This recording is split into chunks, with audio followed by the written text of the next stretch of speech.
So today I have the opportunity to talk to Gary McCreadie. He is the HVAC Know It All, which means he is the founder of the HVAC Know It All podcast. I met up with Gary, I don't know, a couple months back, and I did a interview for his show talking about process chillers, and I've been really looking forward to getting him on. How are you doing today, Gary? I am doing well, and I think you over-embellished. I'm not really a know-it-all. I think you over-embellished that part. I'm not. The know-it-all thing is really just sarcastic, and it's based on a lot of people have asked me, and a lot of people have said, well, I wish I was a know-it-all and trying to poke fun at me. But it's really loosely based on sarcasm and people within this industry, especially online, thinking they know everything. So I'm like, let's put a little bit of a humorous sort of fun spin on this, and that's where Yeah, the name. yeah.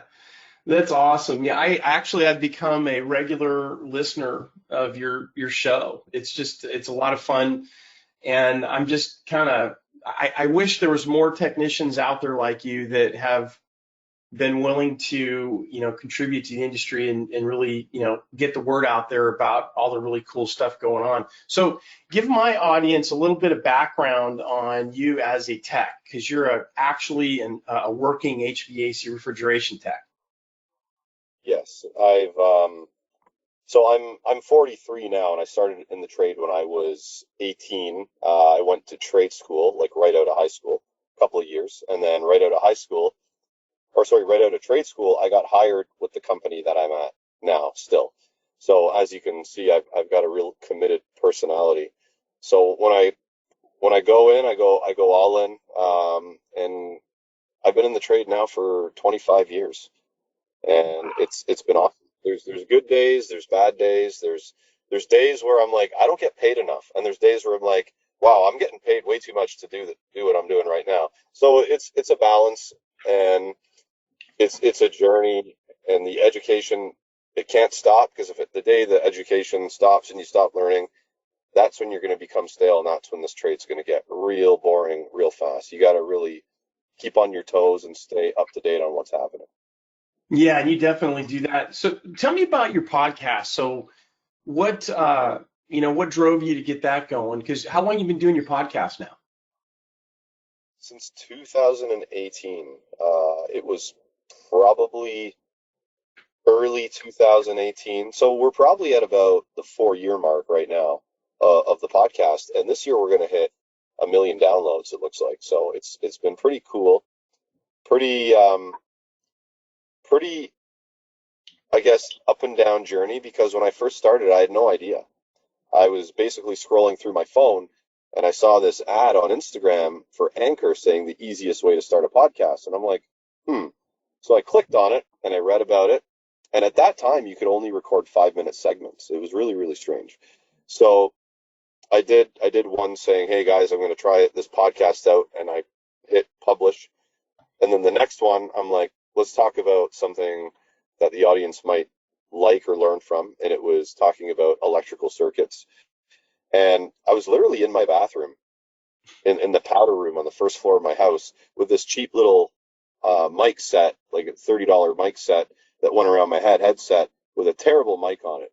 And if you go back and listen to the first year and a half of the podcast, it's kind of embarrassing for me to go back and listen to, because the audio is terrible. I didn't really have a handle on it. But then obviously you learn as you go through the motions. You learn better platforms to podcast on. Better you get I guess more in tune with the right equipment you need and all that kind of stuff. So it has been a journey, but it's been fun, and I love talking to people and learning new stuff every single week. As usually we do an interview at least once a week, and man, the amount of stuff I've learned is just, it's incredible. Yeah, it's real interesting how, when you immerse yourself in education, that almost immediately comes back to you. In other words, you get better by having to teach and share. It just it broadens your horizon, right? Correct. You're absolutely right. When you actually, if you know something, see, this is what I would challenge anybody to do that thinks they're knowledgeable in a certain subject. You might think you're knowledgeable until you have to stand in front of people and explain it to them. right? So if you think you're knowledgeable in a subject, go home and try to explain it to your kid or your nephew, niece, or whoever, a kid in your family, and try to explain it to them so they understand. And I guarantee you, most people, if they're not already in education already and have a sort of like a drawn out way they want to explain things, they're going to Mhm. get caught up. They're going to get caught up. So it's really to educate people. There's really a bit of an art to it, because you have to sort of relay that information in a way that's very basic, and sort of builds and progresses through that basic sort of instruction or mid-level instruction to a more advanced sort of explanation as you go. And it's really difficult to do that. Like when I first started trying to do videos of teaching stuff, it was like cut, cut, cut. The amount of outtakes I have is unbelievable, because I felt I wasn't explaining it right. And they always say, if you know something well, you can explain it to a 5-year-old. And that would be the test. If you think you know something well, try to talk to a 5-year-old and let them and understand it. And if you can't do it, you might have to work on your skills. And I'm constantly working on my skills to relay information all the time. But the more you do it, the better you get at it. Yeah, I definitely agree with that. Hey, how's the situation? I got a huge list of questions I want to ask you. So let me just start barreling through it here. So how's the labor situation up in Canada? Are you like you've been in this trade a long time, and you know what have you seen? Because my experience has been that the demand for technicians and in all the trades, not just HVAC, continues to rise because you know the older guys are retiring or whatever, they're getting out of the trade for whatever reason. Are you seeing the same situation up there in Canada where there's just this Yep. constant drumbeat of shortages? Yep. Everybody's looking. I talk to a few business owners on the regular that are outside of the company that I work for, and they're always looking for people. I know Mhm. some businesses that need 2, 3 guys right now, but they can't Yeah, find them. yeah, And not that they can't find a warm body, they can't find an experienced person that's willing to work. It's not that they're not willing to work for them. They're already, because the pool of talent is so slimmed out. Any company that any company owner that's smart is going to take those technicians and keep a hold of them. They're not going to let them go anywhere, right? They're going yeah, to pay them what they need to pay them, give them the benefits they need, the vacation time they need, so on and so forth. So you really have a slimming pool of really experienced technicians. What you need to do really is, hopefully you can grab some young people, and that are green, maybe have a little bit of experience from school, and you got to mold them. You got to hmm mold them from scratch to the way you sort of want them to perform, and hopefully that's at a high level, and teach them, educate them, train them, and as they progress through, let them know how well they're progressing, and reimburse them the income, the benefits, whatever they need to keep with your company. Because if you don't keep the employee happy these days, they're going to walk and find somewhere else. So right. yeah, we do have shortages. It's mostly with the experienced techs. I find that there's the younger crew is willing to step in and try. Uh, but even that's slimming out, I find, lately. The good thing is that um, in Ontario here, I've been hearing a lot of advertisements and for the skilled trades. It's on the radio when I'm driving. There's a lot of ads for the skilled trades, which is a good thing. So hopefully that over time sort of makes the shift. But there's going to be a gap. There's going to be a gap between the experienced and the younger guys coming in, and somewhere in that middle, that's going to be the problem. That middle gap, right, is going to be the problem. Yeah. Yeah, one of the things that because I still talk to a lot of technicians that I know out there. Some of them, you know, used to work for me years and years ago, and they've done very well. But what I'm hearing is that constant struggle, especially for the younger guys, you know, maybe they're journeymen, but they're new journeymen. So they have, you know, they're married, their kids are young, and work-life balance has always been a challenge for skilled trades, but it seems like that's kind of intensifying now because there's so much demand for the services that technicians provide, and there's not enough technicians doing it. these technicians have, all the hours available that they might want, but they're struggling, it seems to me, more with work-life balance than they ever did before. What do you think about that? So for me, the position I'm in right now, I've come off call because I've been in this company for so long, and I rarely nobody really calls me to work on the weekend. So for me, the work-life balance is really, it's there. Mhm. I've got it, which I enjoy. Now that might change in the near future. That's but we'll see. We'll see. I have some news coming probably in a couple of months, but that might change for me in the future. But right now I've got it. But what I would say is the work-life balance thing, I think it needs to be addressed because I have talked to too many techs that get burnt out. I've talked to Mhm. one tech, he's in Germany, in Croatia. Uh, Basically, he worked himself to the bone where his brother found him in bed, like not responsive anything because he was overworked. He had to be taken to the hospital. He spent time in the hospital, but he was in a rough spot, and because he was overworked. You, Mhm. you gotta you gotta take your breaks. You gotta take your rests. And my pal Jake Gibson that moved out to BC in British Columbia, Canada here, he started a company and he's 9 to 5 or 7 to 8, 7 to 4, whatever his hours are. They don't do after hours work. They don't do weekend work. In a new business, really? He's successful. So he tells his customers if they call on a weekend, our hours are set for during the day, Mhm. and they'll send somebody out if it's a dire emergency, Mhm. right? If it's minus 20 degrees Celsius outside and they have no heat, yeah, okay. But if it's 25 degrees outside in the middle of the summer Celsius, which is not that warm, and someone's complaining about their cooling, he's like, yeah, we'll send somebody out on a Monday. That's how he runs his company, and I think that I've had this conversation with many people about this way of doing things, and a lot of people said, you know what? Come to think of it, I think if because I do good work and my customers enjoy me and they want me to come out, if it's not a crazy emergency, they'll wait for me. He's like, Right. that actually might be a good option. And the other option is too, for a person starting out to create work-life balance for themselves, get into a partnership with other companies, right?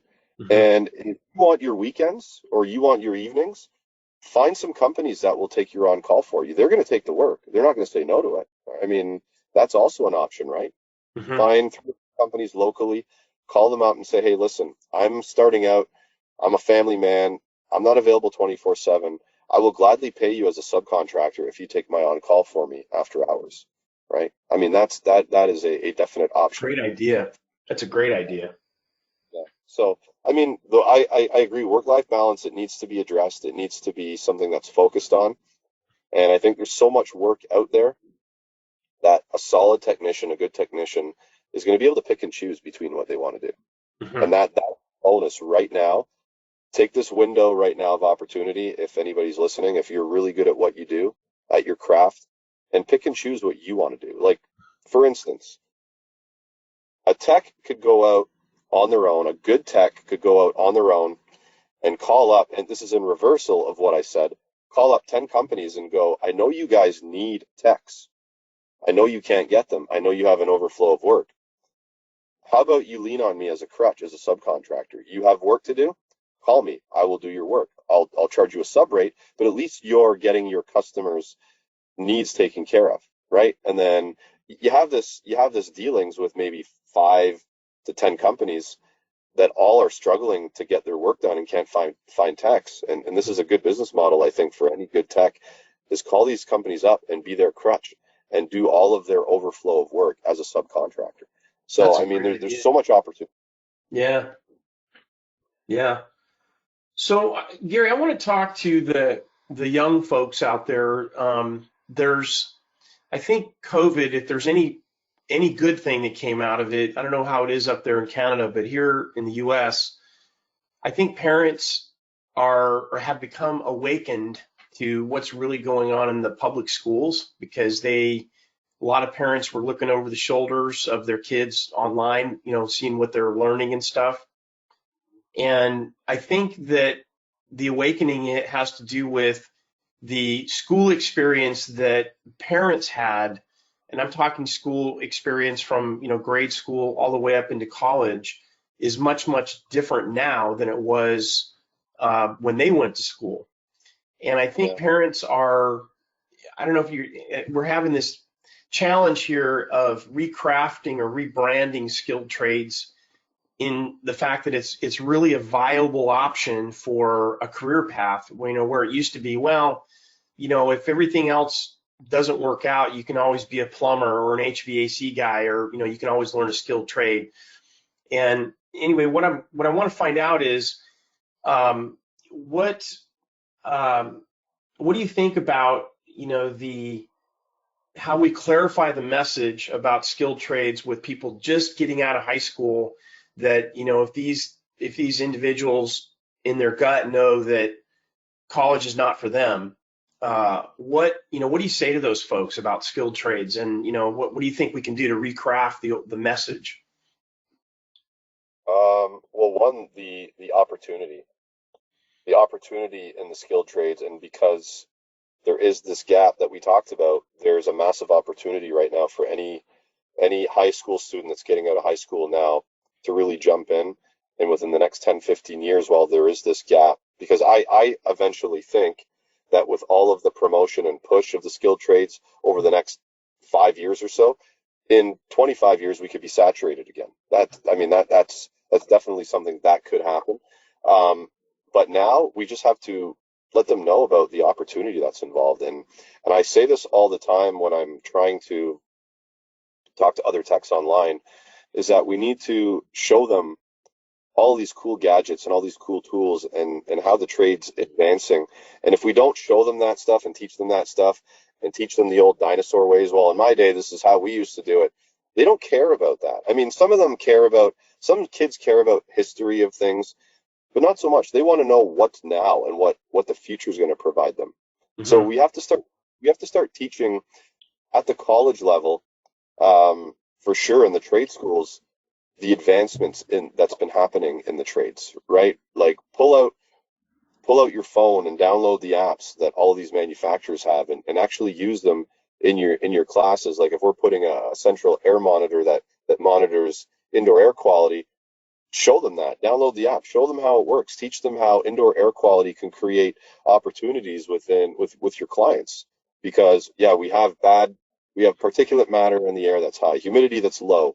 We have poor ventilation that we're seeing on this monitor. Now, guys, how do we turn this into something that we can now provide for our customers legit good work? Provide ventilation through HRVs, provide a humidifier, and then teach them what an HRV does, teach them what a humidifier does. And this all starts with the now technology, right? Teach them that. Hey guys, quick announcement. If you have not stopped into our website at skilledtraderescue.com, please do that. On the home page here, you will see that we have the Join the Movement email list. If you haven't signed up, please consider doing that. We have some amazing guests lined up for the podcast.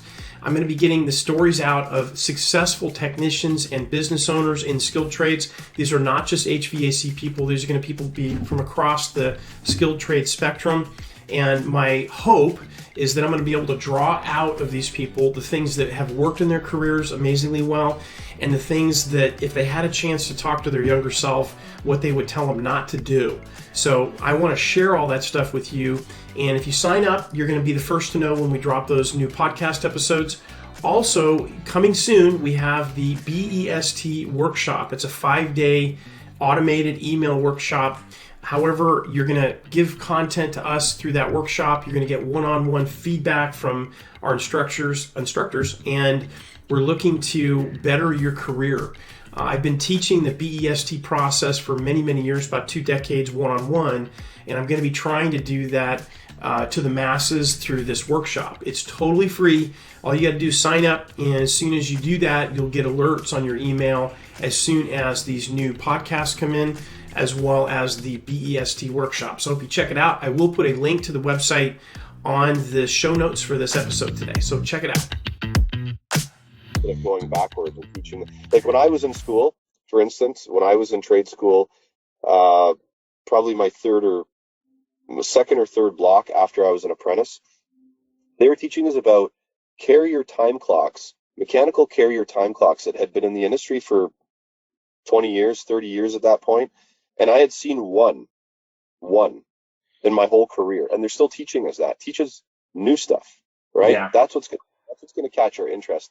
And the opportunity and the avenues that we can go down. You can be your own boss in the skilled trade, set your own hours. You can start a company, and if you have a family, you can grow a family business. Like if I got 3 sons, if I started a company today, I could teach them how to do the trade and they'd have a job for life by the time they got to that point. So I think it's about opportunity and teaching the current stuff, and the stuff that's going to be the future of the trade is really going to help. Mm-hmm. Yeah, I know I sent you a message, I don't know, a couple of weeks back, because that's one of the biggest things I get out of your show, because you're always talking about these new gadgets, service gadgets, right? And I'm like, I was half joking, but I was half serious. I was like, man, if these new really cool tools to fix HVAC refrigeration gear they're so much better now. I almost kind of wish I was back out in the field just to play with the tools. Oh, I know. The advancement's crazy, and it's funny. Anytime I get something that's new, that, like for instance, rapid locking system press fittings.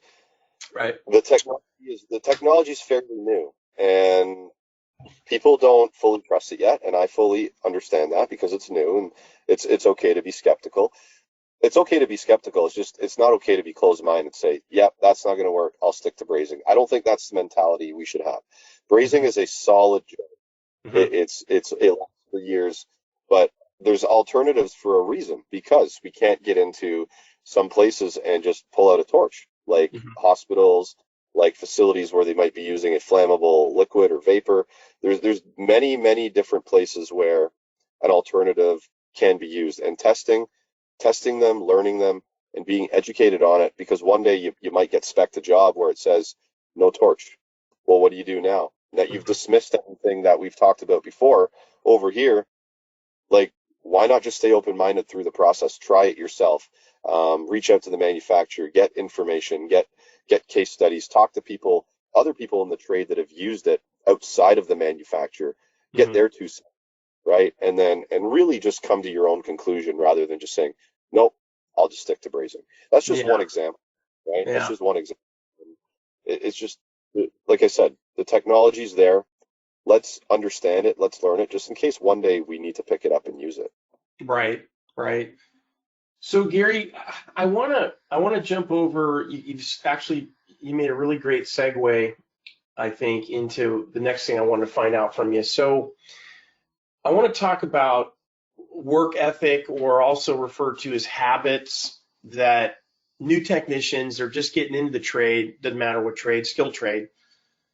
And, everybody knows that you got to show up to work on time. You got to try to have a good attitude every day, even though you have your difficult days. Everybody does. What's the secret sauce, Gary? Like, what other things besides the two I just mentioned can a new technician, they're still an apprentice, what habits or ethical things they can do that really puts them above the pack, everybody else, which will help them grow in their success within the trade? So that one there, we need to take time for ourselves outside of work. A habit of every night going home and taking an hour, whatever time you have. I mean, usually the kids starting out, a lot of them are still living at home. I mean, they don't have a lot of responsibilities, right? Because when I started, I was living at home. I had 0 responsibilities except waking up and going to work. And when I came home, my time was mine. I didn't have a family, I didn't have kids. And so take some time and really dig deep. For instance, I've wrote in articles and on podcasts said this. If you are with your journeyman that day and you guys throw in um, a high efficiency furnace, right? And all you're doing is getting him stuff and or her stuff, and doing this, doing that. And you're not really fully grasping what's going on because you're just running around helping your tech. Well, go home that night and research high efficiency furnaces, how they work. You know what I mean? Just maybe watch some install videos. Now that you're not being the gopher for your tech, watch a video on how it gets installed, Mm-hmm. and just really hone in on that one thing. The next day, if you change a compressor, same thing. Make some notes while you're on site. Hopefully you can take some pictures. I know the journeymen, a lot of them don't like it when the apprentice takes their phone out and stuff, but I had an apprentice I worked with. Anytime I told him something, he'd take a picture and he'd make notes right on that picture. I'm Mm-hmm. okay with the phone in hand, as long as they're using the phone to take notes, to look stuff up. You know what I mean? Take pictures, take videos, as long as they're not texting their girlfriend or their boyfriend back and forth. Like Mm-hmm. that's obviously something that's done on your break or your lunch. But phone in the hand is not a problem for me if they're using it for good to learn. So that is probably number one as far as the apprentice is going home, taking time for themselves and learning outside of work. You're not going to get paid for it, but you're not going to get better if you just try to get your education on the job, because you're not going to get the education on the job because you're too busy, like I said, running around getting parts for this person, that person, or handing tools, right? So once you see the stuff in person, go home and do a little bit of legwork on your own to try to advance, like just try to get that knowledge level up a little bit higher. Mm-hmm. Yeah, what I call that, Gary, is a curiosity mindset. In other words, you're just naturally, or actually you've taught yourself how to be curious about things that you saw during the day that you need some blanks filled in. Because let's face it, when your hair's on fire running service calls in the middle of the summer, a lot of times the journeymen, even if they want to teach you, they just don't have the bandwidth to slow down and teach you, at that time. Correct. Yeah, and that's a good point, because a lot of journeymen, they know their job, they know what they're there to do physically, but a lot of apprentices will ask questions that are technical bait, like, because when an apprentice is in school, they're learning all this technical stuff, right? Mm-hmm. That a lot of times doesn't pertain to the on-site stuff, right? Um, so I've had apprentices, they'll ask me, well, what is the specific gravity of water? I'm like, I have no idea what that is. Like, come on, Look I it don't know what up. that is.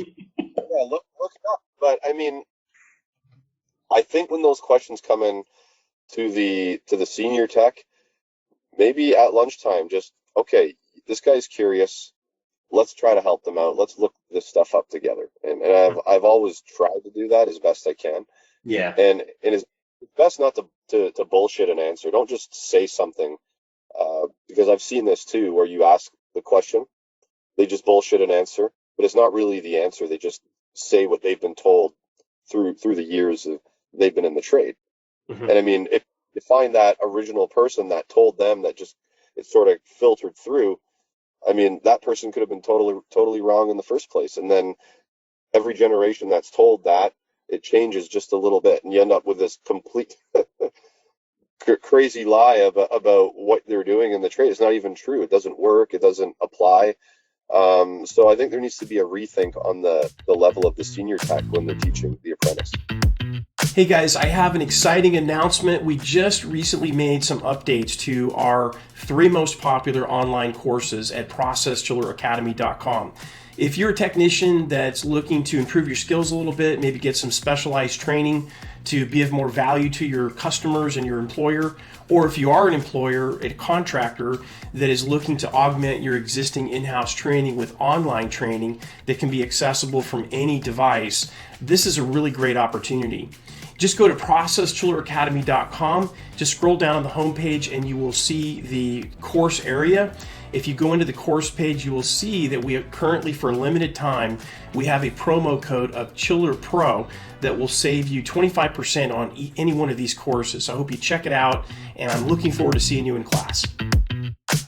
So I'm going to take a little left turn with, the day in the life of a technician. And one of the things that I find that happens is, let's say you get a high school student, they're graduated, and they decide to go into skilled trades.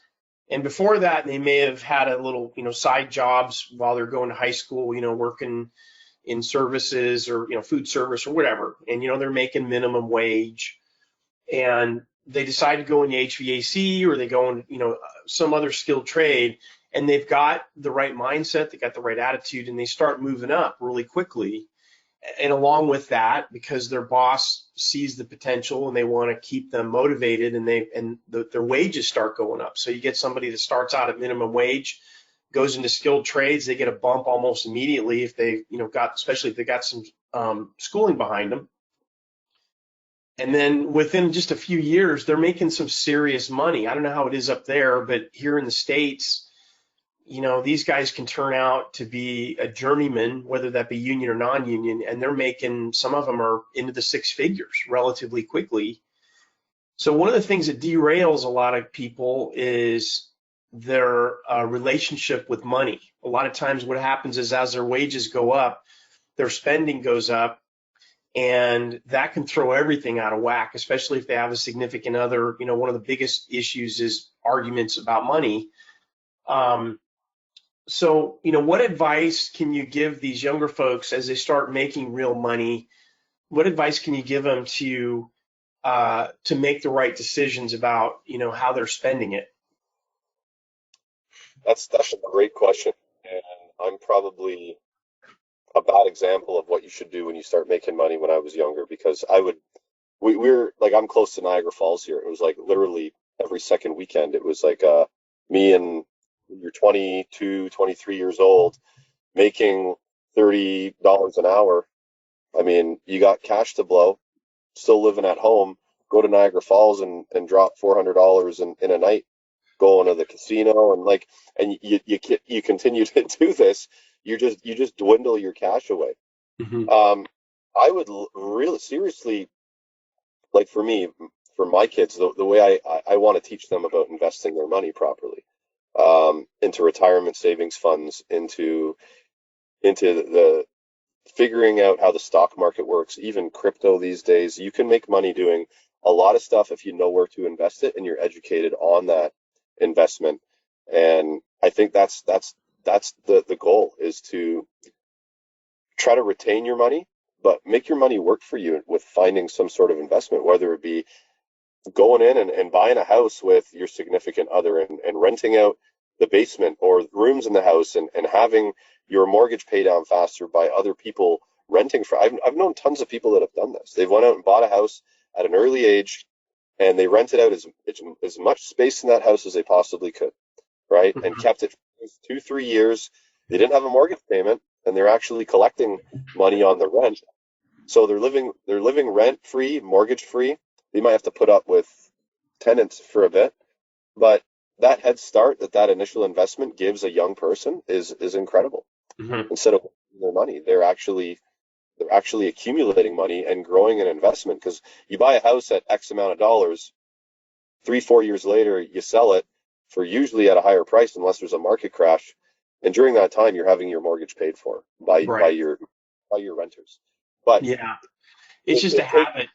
Being smart with your money is just a good habit to have. And what I found, we were talking about work-life balance, man, money issues can knock your work-life balance off so fast. It can it affects you in so many different ways. 100% it can. Yeah. So I mean, the real estate market, obviously these days, well, at least here, I don't know how a young person affords a house nowadays, but that was just an example of Yeah. what I see back in the day. But now, I mean, a lot of these younger kids are getting into cryptocurrency, and there's real ways to make money off of it by doing it correctly and paying attention to the stock market and stuff like that, and going in early with this money and letting that money do the work for you over time, where it's making money as you sleep, as what we call passive income. Mm-hmm. And I think that these young kids, instead of blowing their money, need to find places to invest it.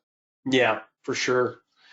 What do you think? What do you think about, like technicians and business owners? What can they do to start to attract talent into the trades? Like getting out and talk to kids more, and what are some? Have you tried anything that actually has evolved into getting people into the trades? Well, it's funny because I get messages probably once, twice, 3 times a month from apprentices asking if they can come work with me so I can teach them, right? Obviously, I can't be like, yeah, okay.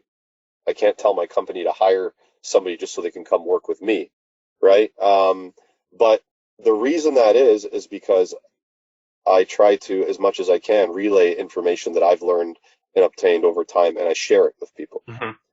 So they're getting the fact that I'm open to training, and I think that's what the companies need to do. They got to be open to the fact and show to these young kids and apprentices and wannabe techs that they're going to get trained. They're going to have an opportunity to continue to learn every day.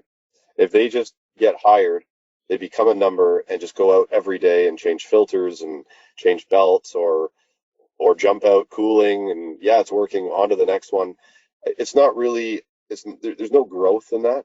They need to be taken aside and trained once in a while and get the opportunity to do so. And obviously with that, we need pay scale. We need a good solid pay scale. We need working towards maybe the company paying for some of your retirement fund, the company giving you more benefits at some point that include extras. I just think there needs to be opportunity, there needs to be training, and there needs to be a scalable sort of method where as you grow, your compensation is going to grow with it. Very good. Getting it to the schools is a good one too. But you could do it online. You could reach people. You could reach more people online than you can standing in front of a classroom of 20 people. It's just you got to do it the right way. Yeah, I've had a couple people that I've talked to that are thinking about skilled trades, and I referred them to your podcast. I have a short list, and I'll tell them, hey, get on, subscribe over at Gary's podcast, and he will. You'll be blown away at the stuff that he's talking about, and this could be, your life. And I think, it's just super cool what you're doing, man. Keep it up. So that is it. I hope you enjoyed this episode. I very much look forward to continuing to connect with you. Please don't hesitate to send me messages on LinkedIn. I'm on there all the time. Or you can reach out to me on my email. I'm at mking@processchilleracademy.com. And until next week, when I give you the next installment, I wish you a great week, and I will connect up with you again soon. Take care now. Bye-bye.